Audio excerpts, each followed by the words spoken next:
Welcome to Babblecom 5. This is episode 5 of season 4 of Babylon 5, The Long Night. Sheridan's forces are almost ready to strike, but Ivanova brings word of a new escalation in Sector 900 as a mysterious cloud envelops a planet supporting the Vorlons and leaves everything dead in its wake. Giants in the playground. On Narn, Londo and his co-conspirators have 17 hours to try to save their world as the Vorlons close in. His comrades are not exactly on side, but Londo urges them to get past their hesitancy. They need the shadow ships off Centauri Prime, and that can't happen while Cartagia is alive. On the station, Sheridan meets with Ivanova, and to her dismay asks her to try to find the remaining First Ones with Lorien. She had dreamed of leading a fleet of the type now gathered outside the station all her life, and she is determined not to be left behind, but Sheridan stresses that that isn't what he wants. They just need all the resources they can get hold of. She retells a childhood tale of her mother watching her play, but asking her to wait until she came to play with her. She took her own life shortly thereafter, with the memory of Ivanova playing as her last happy memory. So whenever anyone asks her to wait for them, she has a hard time believing them. But she says she has just enough trust left to believe him if he tells her as a soldier that she'll be there. He promises she will be. He tells her he's proud of her as she prepares to leave. On Narn, the Emperor has arrived into a facsimile of the royal court and is being amused by the court jester, although for one fragile moment the court thinks the jester is about to fall out of favour. Cartagia relents, whilst telling Londo that he wants him to be his high priest and come with him to watch Centauri Prime go up, because he won't actually be planetside when it happens. Londo excuses himself to discover the further damage that has been done to a resigned Jakar, now bathed in the red glow of the light of his homeworld. Londo explains the plan. He needs Jakar to distract Cartagia's personal guard who cannot be bribed. However, he cannot act against Cartagia himself. That must be left to Londo's side, otherwise the Narn will never be free.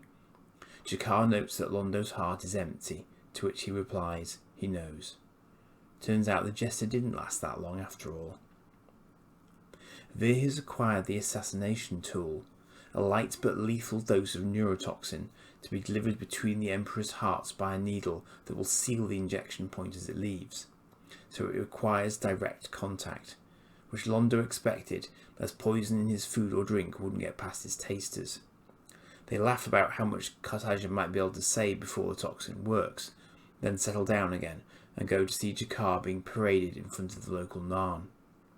Even as he struggles with his restraints, he tells the local Narn not to be afraid. Cartagia holds court with the Centauri and Narn present as Jakar is brought into his presence, preceded by a lone drummer. Cartagia notes to Londo that his chains looked weak, so he had his personal guard replace them, seemingly undoing something Londo had put in place. However, as Cartagia demands Jakar's response to the charges, he exerts all his strength on the Coryllium chains tying him to his restraint, and succeeds in snapping them, throwing his restraint at two guards and flooring them as the other Narn take up the fight. In the chaos, Londo ushers a raging Cartagia out of the room, but drops the needle as Cartagia slaps him for telling him to be quiet. As Londo tries to recover the weapon, Cartagia's rage surges and he headlocks Londo. Jakar continues to batter the Centauri guards, and Vir decides to go after Londo. As Cartagia decides Londo can watch it all burn and breaks contact with him, he turns to see Vir and effectively falls onto the needle he's holding. Cartagia manages to say he was going to be a god before he passes. Vir is in shock, but Londo recovers quickly as guards arrive, and he tells them to get a doctor. They think the Emperor has had a heart attack. And so the deed is done, just not quite as planned. And so in a subdued royal court, Londo, seemingly to his surprise, is nominated as Prime Minister, having persuaded the royal court that as two emperors have now passed while involved with Narn, the planet should be left alone. He also has agreement that the Emperor's arrangement with the Shadows was a misjudgment, one they now have just 3 days to correct. On the station, the War Council is considering the movements of the planet killers and wondering what the rules of engagement are. White Star 14, commanded by Ericsson, who is played by Bryan Cranston, is monitoring an attack by the Shadows and links through to the War Room. The Shadow Planet Killer moves in and begins firing missiles that penetrate the planet's crust to miles deep. They near the molten core, then detonate, sending out a massive EMP, multiple warheads, multiple megatons, and the planet starts falling apart from the inside. Garibaldi wonders how they're going to stop it, even if they knew where it was going, and Lennier finally manages to get out the message he had that the Vorlon fleet is massing near Sector 70 by 12 by 5, the only inhabited world there being Corianus 6. With billions of lives at stake, Sheridan calls for a meeting of the non-aligned worlds in an hour and asks that they be shown the shadow attack before the meeting starts. Sheridan asks Ericsson to stand by. Garibaldi notes seeing the footage is going to scare the hell out of them. Londo is aiming to get off Narn, but has to retrieve an increasingly inebriated Veer first. Veer wants to know how much he has to drink before he can't see himself in the mirror. For Londo it's par for the course, but Veer is traumatised. All Londo can do is tell him that it was necessary, not that he will ever forget Cartage's face or regain his lost innocence. But he may have helped save his people through his actions. And because he is in such pain, his heart is still good, so Londo still envies him. Fireworks begin in celebration, and Londo vows to keep his promise to G'Kar because his honour is all he has left. As Londo leaves Veer to a last drink, Veer wonders what it was really all for. The War Council assembled and duly petrified. Sheridan explains that he had hoped to meet the First Ones when he chose, but with Corianus 6 at stake, that's a luxury they no longer have. So 1/3 of their forces will try and delay the Vorlons through hit and run attacks, even if they can't actually just destroy them. The rest of the fleet will muster at Corianus 6 to wait for them. This will also buy time to try and get the remaining First Ones on board. Then Sheridan drops the big one. He wants to invite the Shadows to come and play. He's realised that the Shadows and Vorlons have been dancing around each other, not engaging one another, just supporting worlds. Delenn and Sheridan want them in the same place at the same time, but the Drazi ambassador questions how they plan on getting the Shadows there. Sheridan has a thought on that, and Ericsson is contacted again on a heavily encrypted channel. Sheridan said he was going to be asking a great deal of him and his crew earlier, and this is when he does so. He's sending 4 ships to rendezvous with Ericsson with a view to attacking a shadow outpost near one of their staging grounds, which means they'll be able to respond very quickly. Sheridan also sends a file detailing a secret base about to go online at Corianus 6. However, Ericsson misunderstands.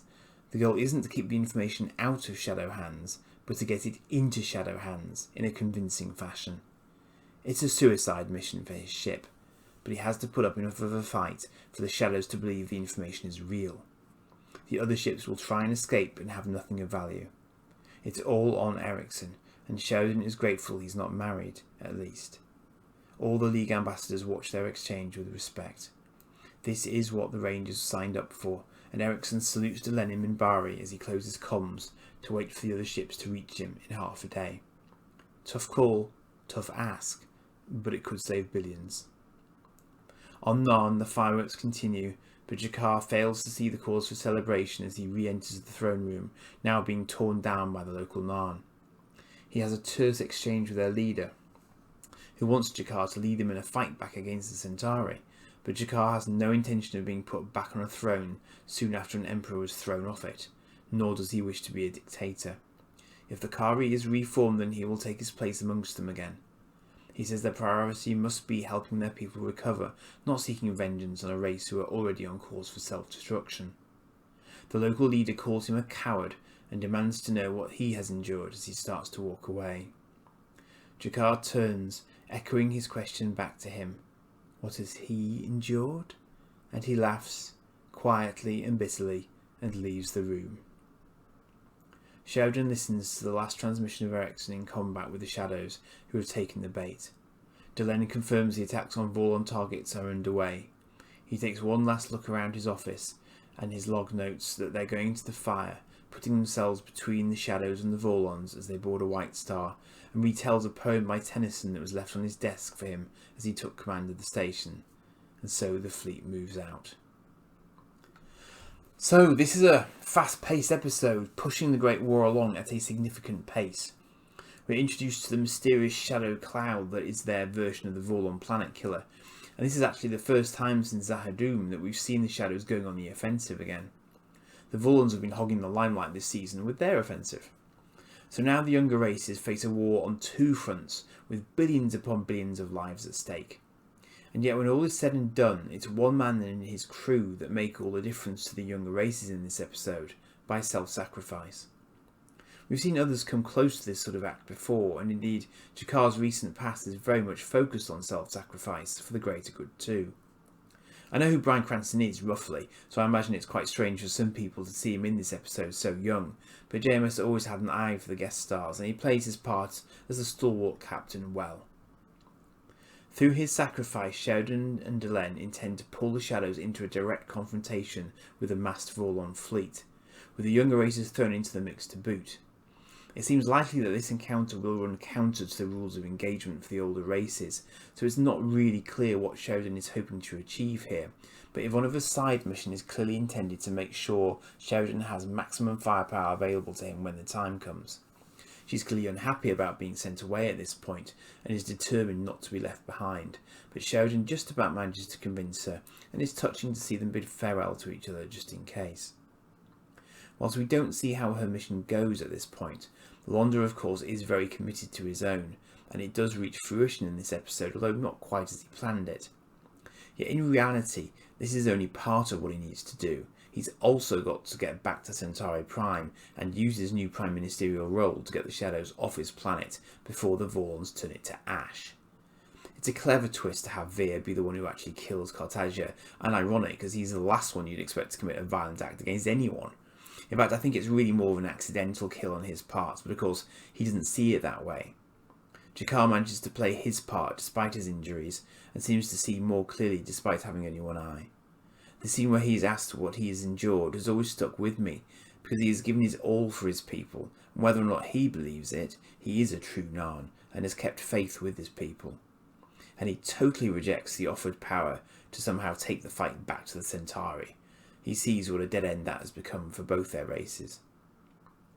The scene between Veer and Londo after Veer has gotten himself nicely drunk is very telling. Londo acknowledges that he saw in Veer something he had long since lost, his innocence. Somehow Veer managed to keep his, despite the culture he was immersed in, and Londo does not believe that Veer has lost his heart even now, otherwise he wouldn't be so tormented by recent events. For perhaps the first time, Londo is genuinely treating Veer as his valued right hand, as an equal, even acknowledging that he has not always been kind to him in the past, in an attempt to harden him for Centauri life. Sheridan and Delenn are clearly locked into their war leader roles now, leaving together at the end of the episode, after Sheridan has confirmed that the Shadows have taken the bait, and Delenn in turn confirming that the Vorlons have been engaged. There's irony in both these reports, Sheridan being the established survivor of direct shadow combat, whilst Delenn used to hold the Vorlons up as a guiding light for them in Bari. The younger ones are rebelling. It's goodbye to Cartagia, one of the really memorable guest roles you almost hate to watch but can't not watch. Bonkers, yet logically ruthless to his own way of thinking. Rather reminds me of someone at the centre of recent real world events. A rare thing though in Babylon 5 terms to have anyone come in and not be a core cast member yet play such an integral role consecutively. And Robert Crimmer played it very convincingly.